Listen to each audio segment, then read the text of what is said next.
कोई यदि डॉक्टर किसी अशिक्षित महिला से भी विवाह कर लेते हैं तो वो अशिक्षित महिला भी डॉक्टरानी के नाम से ही जानी जाती है।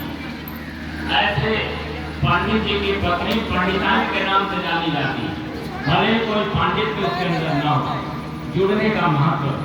गुरु समर्थ है तो शिष्य यदि जुड़ता है तो उनके अनुदान वर्जन को आप बड़े सौभाग्यशाली। ऐसे बड़े ऋषि सत्ता से आप जुड़ रहे हैं जिनने संपूर्ण दुनिया में नवयुग लाने की घोषणा की।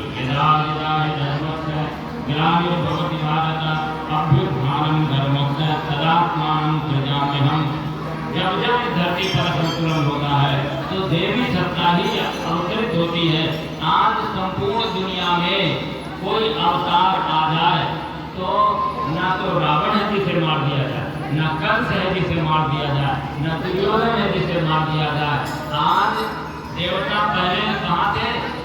पहले होते थे देवता स्वर्ग में और दैत्य होते थे पाताल में, सतयुग में।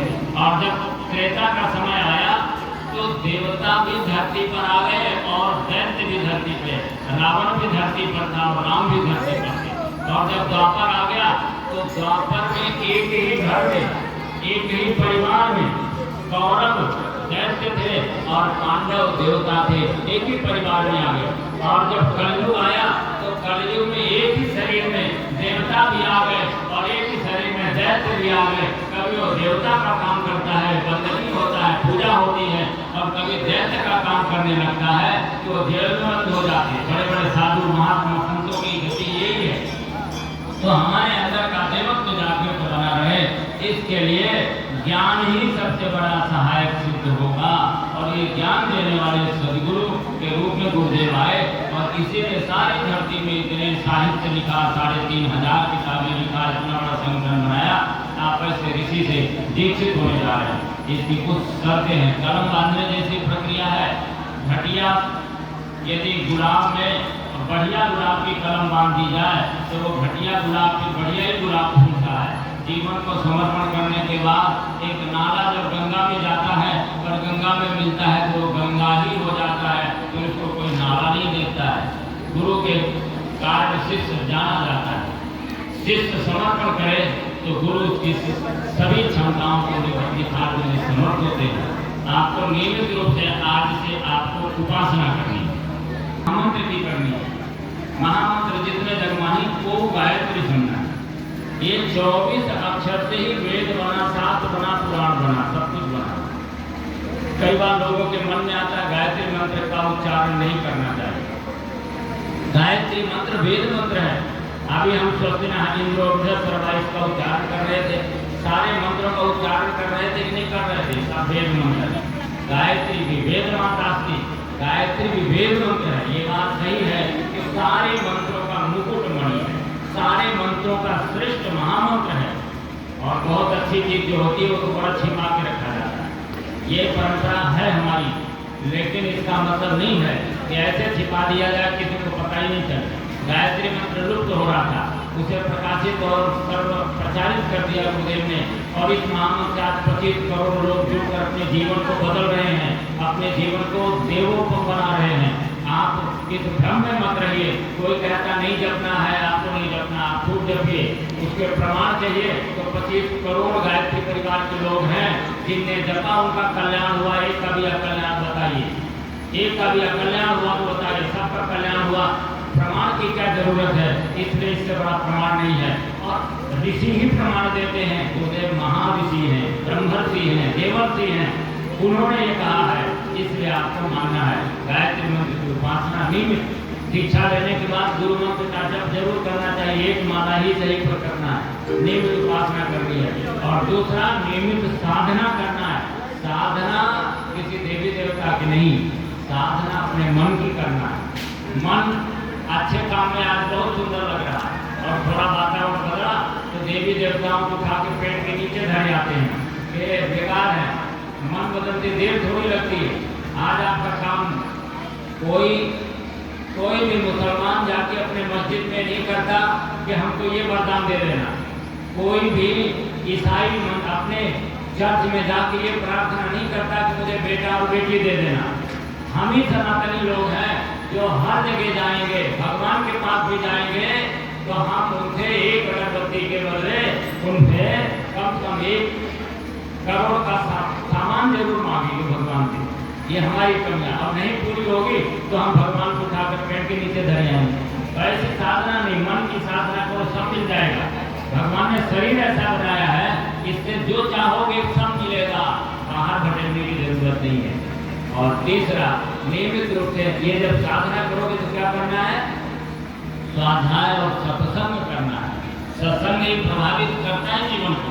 विवेकस्य सत्संग से नयनम द्वय, जो नेत्र है विवेक और सत्संग, जो आपके जीवन को देवोत्तम बनाते हैं।